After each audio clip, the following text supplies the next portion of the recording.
How's it going, everybody? And welcome to episode 251 of Master My Garden podcast. Now, this week's episode it's covering a listener's question, and it's something I've covered before, but it's been a long time ago since I covered it, so it's probably worth going through it again in a little bit of detail. And it's a question that comes in relation to a greenhouse. And the question is a little bit vague. Someone says they love the podcast, listen on a regular basis, and they're considering getting a greenhouse for the spring and want to know what's the best one for them. And yeah, as I say, it's the question itself is a little bit vague, but we'll cover all the possibilities and hopefully, get to a good answer for this listener, but also for anyone else that might be listening and considering a greenhouse or considering a change for a greenhouse. Maybe some of what we talk about will be useful in helping you make that decision. And you know, especially here in Ireland, and I know, we've listeners all over the world, but here in Ireland, a greenhouse, when you want to grow food, when you want to grow your own flowers, a greenhouse is kind of, I won't say it's essential, but it's a really good addition to your garden. And it's a good addition for a number of reasons. We get, so much kind of dark, cold, wet weather here that a greenhouse really allows you to extend your season. And, in terms of growing food, allows you to have crops earlier, allows you to have some form of harvest actually all year round. And at the other end of the season, allows you to extend and have crops right up until the late autumn and early winter. Um, my tomatoes, the very last of them, I harvested this week, and that was I probably would have got a little bit longer out of it had I not got a touch of frost a couple of weeks ago, which kind of knocked them in their tracks. But I would have been able to kind of get another week or two out of it had that not have happened. But it's a great way of extending your season, and then, as I say, you'll be able to grow some things over the winter months as well. So that's something that is really good for if you're growing, if it allows you to grow things that you wouldn't be able to grow maybe outside. I know people can grow tomatoes outside, but they're not overly successful. Peppers the same. So it allows you to grow things that you wouldn't otherwise be able to do. It allows you to germinate and sow, a lot of your own flowers and vegetables early in the year and even over the winter months. You can, sow your perennials, sow them in the autumn time, let them germinate, and then pot them on in the springtime. And it gives you an extra something to work with in terms of gardening, that you're not always battling against the weather. And then if you do get, you know, a really wet day that you're looking to do a bit of gardening, and it turns out to be a really wet day, you can still get into your greenhouse and do some form of activity, I suppose, that takes you to your goal of having a great garden. So there's so many benefits. And I suppose there's lots of things to consider when you're looking to choose your greenhouse. And you know, the list of what you need to consider is long. I suppose there's a kind of a few things that everybody says. So the one obvious one is that whatever size greenhouse you think you want, just go a little bit bigger, because inevitably you will fill that. And it's something that people kind of think, no, that size is going to be fine for me. And then all of a sudden you have, a certain you get success and you start to fill it and you start to add it. And next thing you're thinking, very, very quickly, you're thinking, I should have went bigger. And it's a regular one. Lots of people say that. And it's something that, if you can at all, over step over the size that you think you want today, and go a little bit bigger than that. And it just gives you more possibilities, more space, makes things a lot more comfortable. So that's just the first thing. Always try and look a bit bigger. Um, the other thing, I suppose, is several considerations before we start to look at the different types of greenhouse. So the considerations that you need to think about when choosing, and they're not, it's not something that's really, really difficult, but just think about all of these things and work them out, and then you'll be able to come up with the perfect greenhouse for your setting. And as I say, the question says, what is the best greenhouse for my garden? And that very much depends on the answers that you will have for these questions. So you're considering things like, what's my budget? So what is the budget for this greenhouse? Like, am I thinking I'm going to spend €500? Am I thinking I'm going to spend €10,000?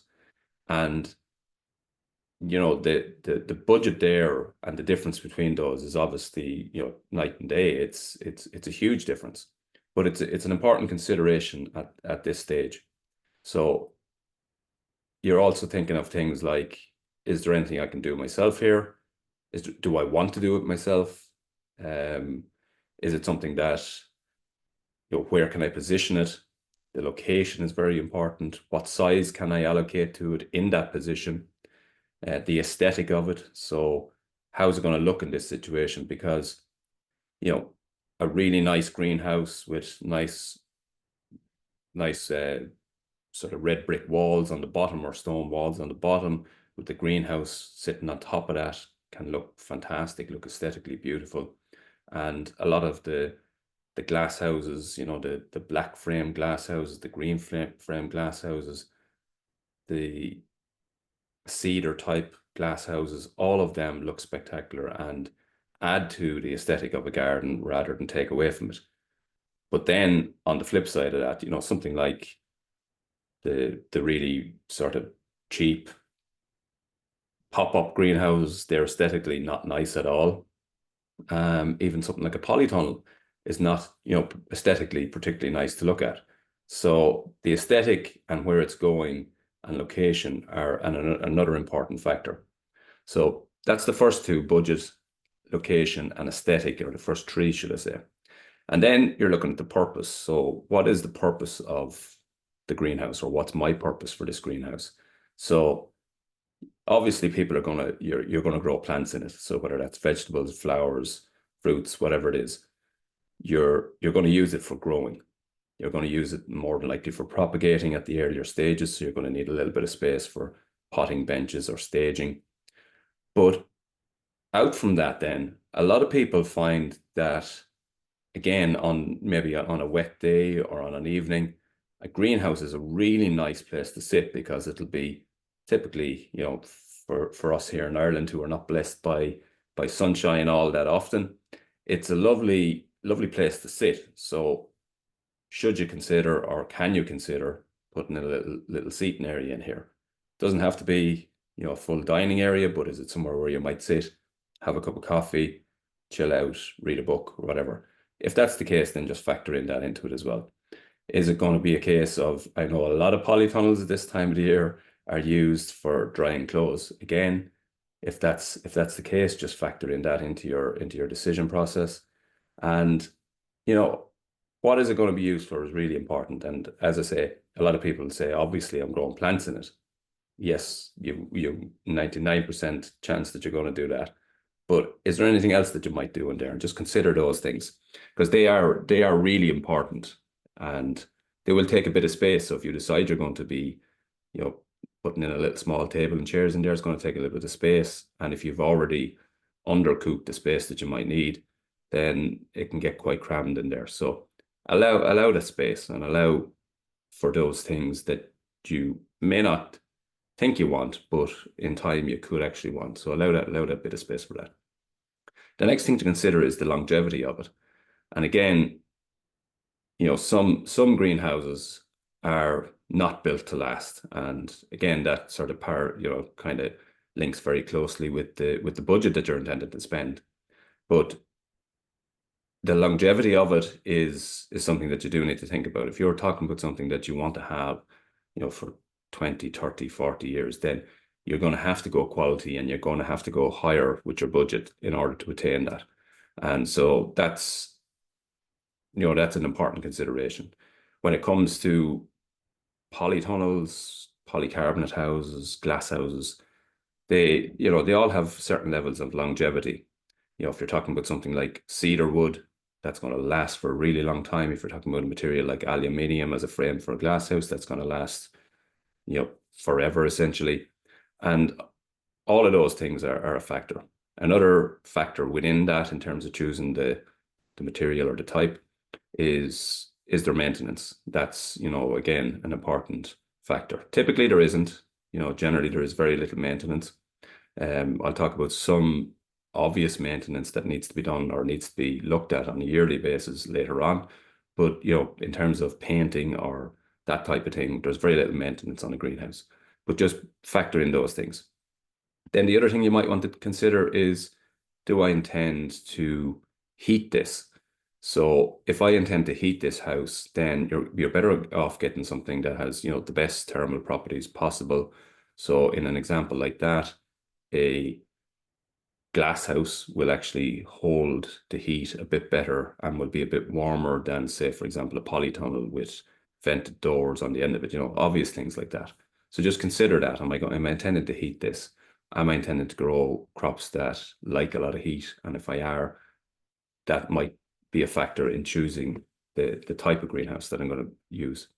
And then the setting within the gardening. Again, it sort of falls into the location and the aesthetic part of it, but the setting, where am I putting this, and does it sit well within the garden overall and the space overall? And they're kind of obvious considerations. So run through them again: budget, location, aesthetic, the purpose of it, the possible longevity of it, the ease to heat, and the setting within the overall garden.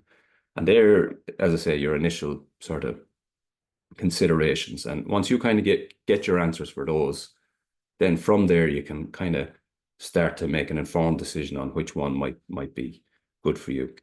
So I'll look at the different types of greenhouses and give the sort of pros and cons on all of those.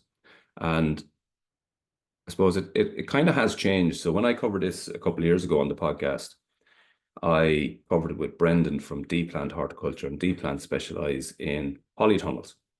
And at the time, a few years ago, there had been and there was a lot of polycarbonate houses going up. So polycarbonate houses that, look for all the world like a polytunnel, but instead of having a sheet of plastic over them, they have these polycarbonate panels. And they looked really, really good. And at the time, it was sort of the early days of them really establishing themselves here in Ireland. And I held a little bit of a reservation on those at the time because there was no evidence to suggest in terms of longevity that they were going to last really long. And that has changed since, because a period of time has passed. I've seen some of them quite local actually that have gone up. I've seen some of them in other areas. There's a company in Ireland called KSB Greenhouses. They seem to be getting recommended everywhere for greenhouses. I've never used them. I don't know them. I've never spoken to them, but just they seem to get a lot of recommendations now. So obviously over that period of time, people have, got their polycarbonate houses and they're really, really happy on them. And it's funny enough, looking at somebody like KSB Greenhouses on their on their social media, I've seen recently where they've put greenhouses out onto the Aran Islands, I think it was, or the Clare Island, some of the islands off the west coast of Ireland anyway. And I suppose the original polycarbonate houses that would have been in Ireland years ago, they were, your standard 6x8 glass house, and you could get that with horticultural glass, toughened glass, or polycarbonate panels. And those polycarbonate panels were sort of a double layer, kind of milky colored. And they had a lot of pitfalls at that time. And as I say, as a result of that, I would have held reservations around polycarbonate. But now it's clear, and when you're putting these out onto islands off the west coast of Ireland, I'm pretty sure that they're going to stand up to the test, because in terms of wind, they're going to get plenty of that out there. So they're obviously, a very superior product to what polycarbonate was in Ireland, say 20 years ago. The downfalls 20 years ago was this milky plastic used to be quite shaded inside. The polycarbonate panels themselves used to blow away quite often. Any sort of wind at all caused them a lot of problems. And then there was other houses that were polycarbonate only with single layer polycarbonate. And again, there would have been a lot of problems with panels blowing away, particularly in windy times. And we are a windy country. So that's why at that time I held reservations around these more modern polycarbonate houses, but it's safe to say now that there needs to be no reservations there anymore. As I say, I don't know KSB greenhouses or have any affiliations with them at all, but just it seems that their products are really good. So if you look at the various types of greenhouses, then and hopefully we'll, between the questions that you need to ask yourself at the start, and by looking at the pros and cons of kind of any of the greenhouses houses available, that this listener will be able to come up with an informed decision on which greenhouse to use. So what types of greenhouse are we looking at? So at the very, very basic end of and budget end of greenhouses, there's a lot of pop-up greenhouses, or zippies as people call them.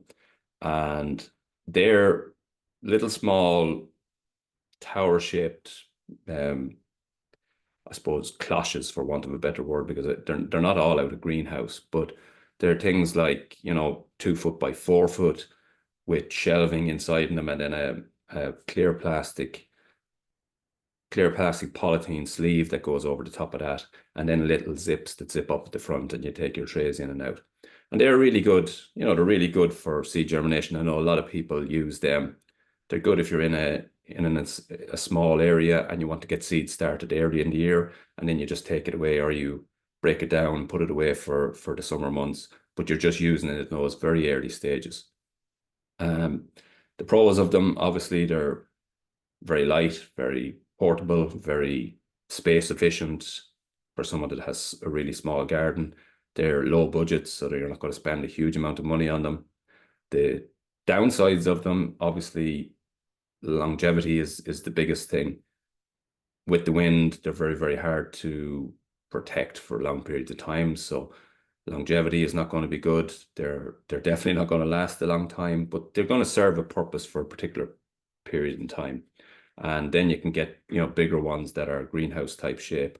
I think when you start getting up to those sizes, you want to be getting a better standard, because the really, really light ones that, with sort of bars in them that are the thickness of your finger, you need to be getting tubular bars that are the thickness of your finger. You need to be getting something a bit stronger once you're going up to that sort of size, especially in a country that's windy. So, and there is, better versions of those out there as well. So that's your first kind of one, the pop-up greenhouses. I would be using that if space is an issue. A lot of people use them who are in temporary, if they're in rented accommodation, for example, and they intend to move in a couple of years. You're not going to invest heavily in a big greenhouse if the intention is not to stay there.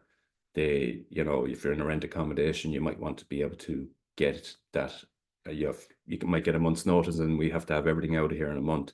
So you want to have something that's very portable and so on. Budget could also be the issue, or space could be the issue. So you can get really small ones, or you just don't have the budget to go big with a greenhouse.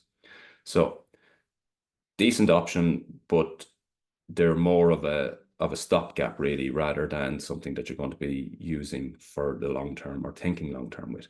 Another sort of addition to that is a cold frame.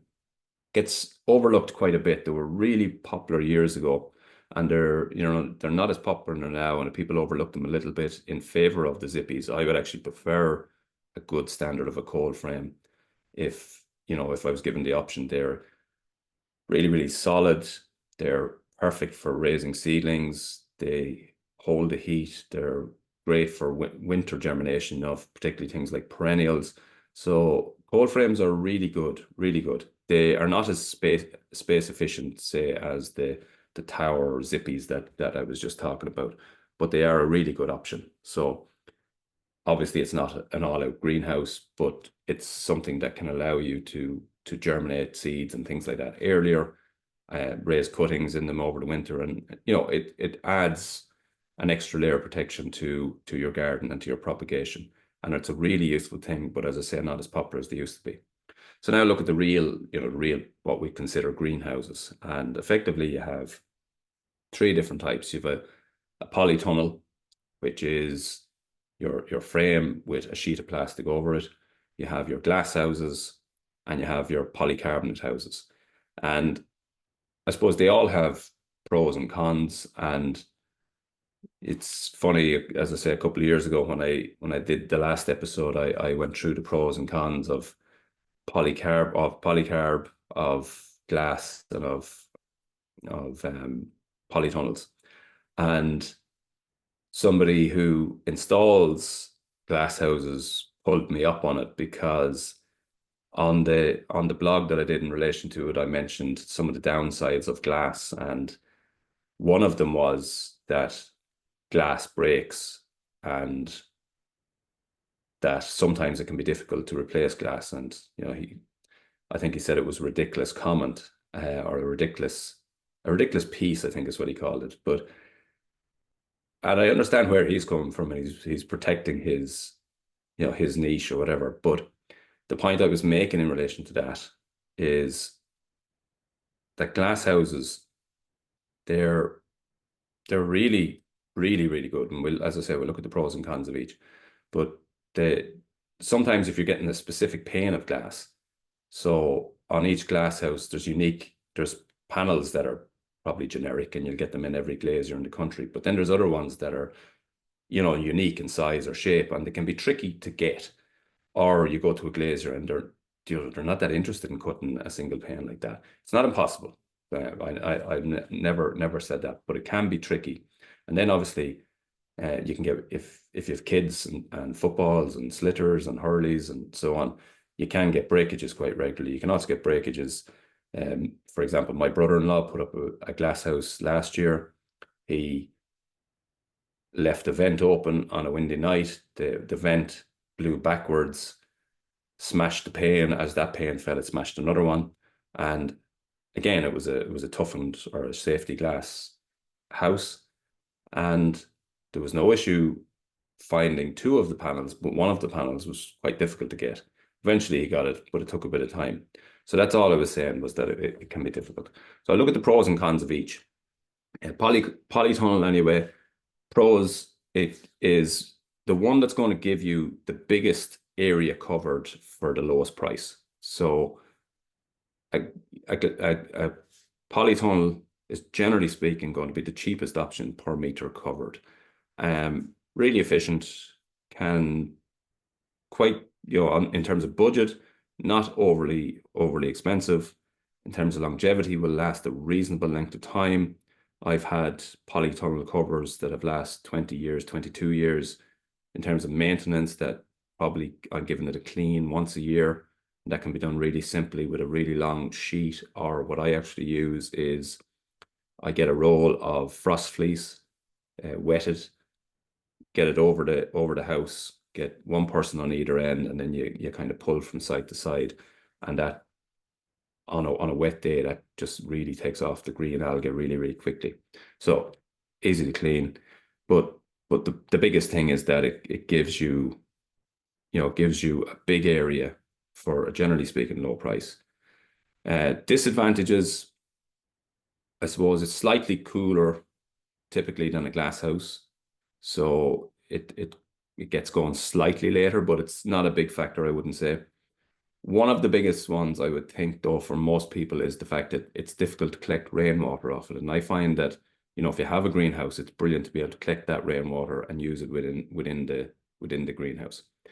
And with a polytunnel, typically it's hard to do that. Now, on my polytunnel, I have been able to do that, but only because of some modifications that I've made myself. So it's a straight-sided polytunnel, and typically the plastic runs straight to the ground on this, but I didn't do that. I stopped it about a meter up, and I have net sides up for the first meter, and then polythene from there over.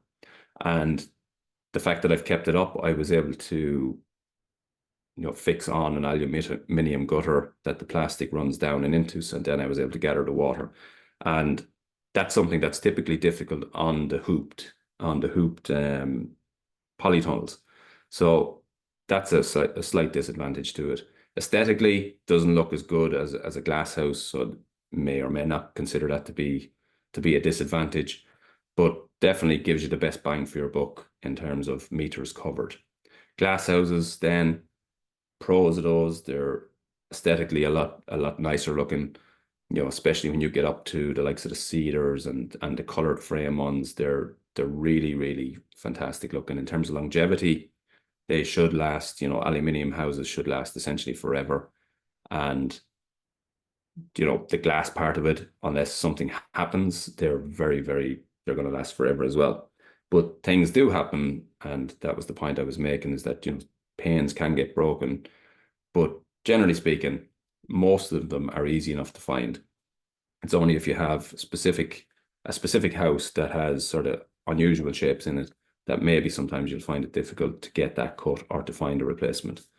So glass house is a great option, but you won't get as big an area for a budget. So for a €2,000 spend, you'll just get a way bigger polytunnel than you will a glass house, but you'll have a much nicer looking product with a glass house. Slightly warmer in the springtime, slightly warm, or holds the heat a little bit warmer. So it's a better product from that point of view. Aesthetically look fantastic. You can picture those really nice ones with the footpaths leading up to them, and they are gorgeous within a garden. They don't look, they don't look gaudy. They look really like they were always meant to be there, and that's a major advantage as well. The polycarbonate ones, again, they now, I suppose, they're, as I said, my opinion on those has changed, or I suppose there's more evidence to back up what I'd be thinking. So now they're on the go for a number of years here, a good few years. They seem to be withstanding all the weather that can be thrown at it. So that's a huge advantage that possibly I wouldn't have said was there in the past. They're slightly warmer again than a polytunnel. You have these layers of polycarbs that are they're slightly warmer. They are aesthetically quite nice. I would say even a little bit sleeker looking than a polytunnel. So aesthetically, they look good.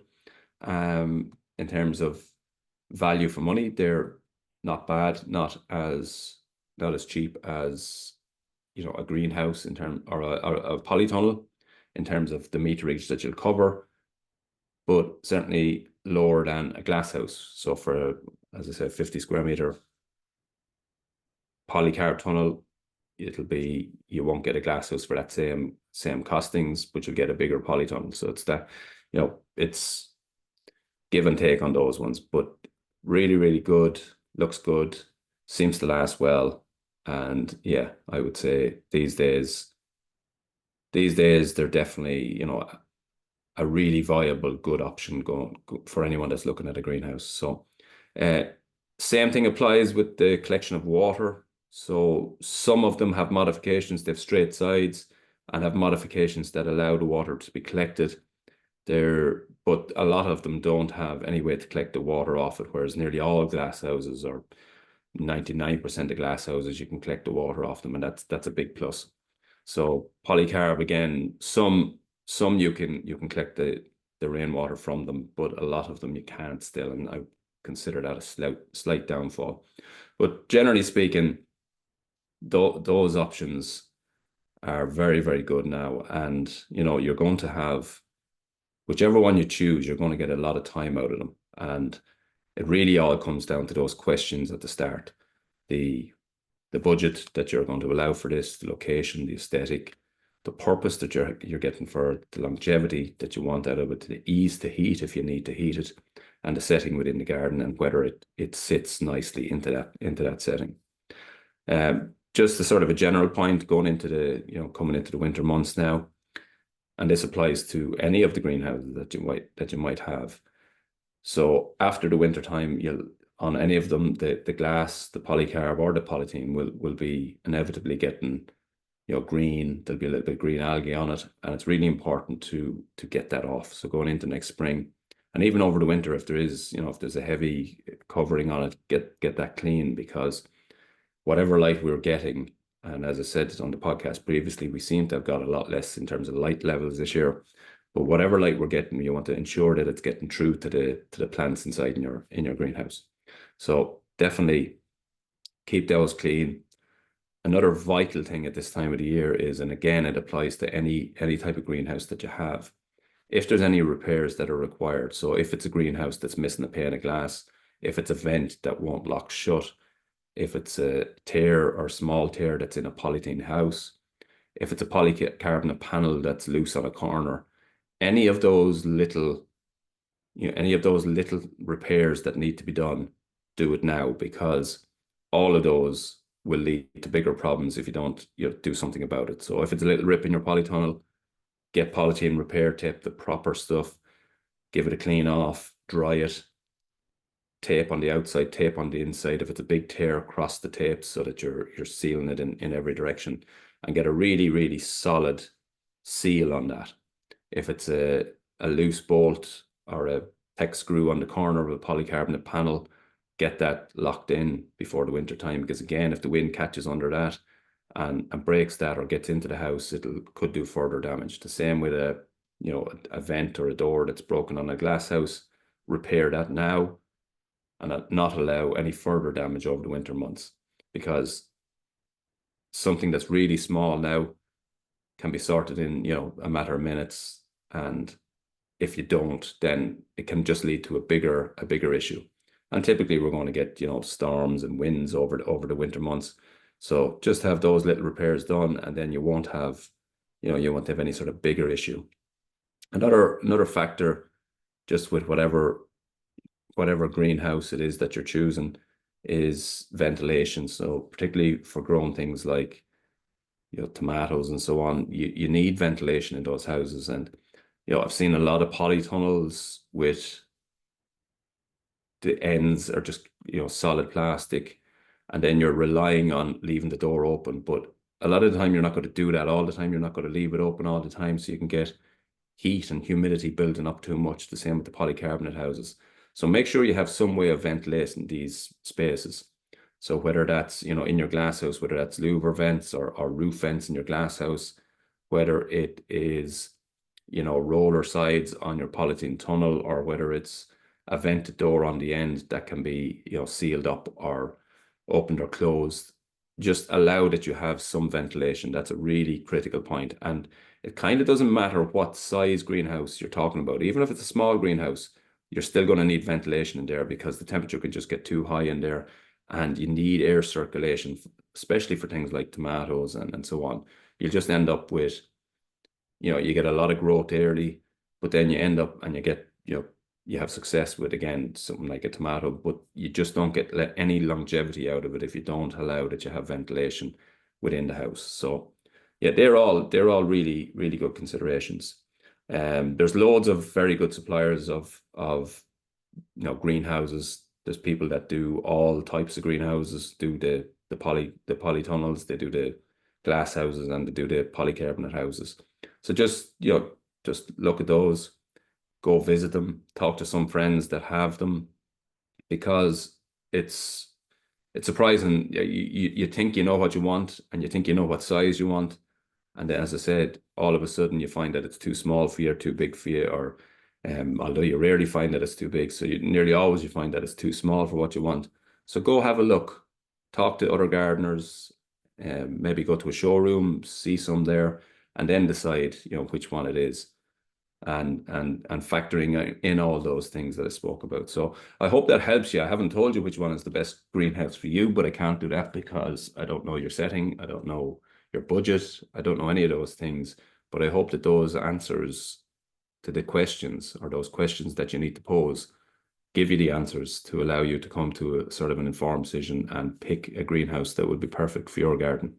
And I think that's the aim of the game, is to get one that's perfect for you. It could be, for somebody, it could be, a cedar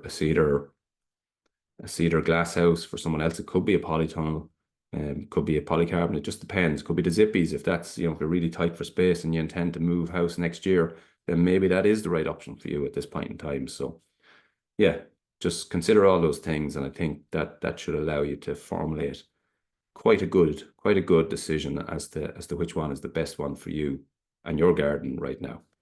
So yeah, I hope that helped. And yeah, that's this week's episode. For anyone that's following the podcast, for anyone that's listening to the podcast, I get a lot of messages telling me how much benefit you're getting from it.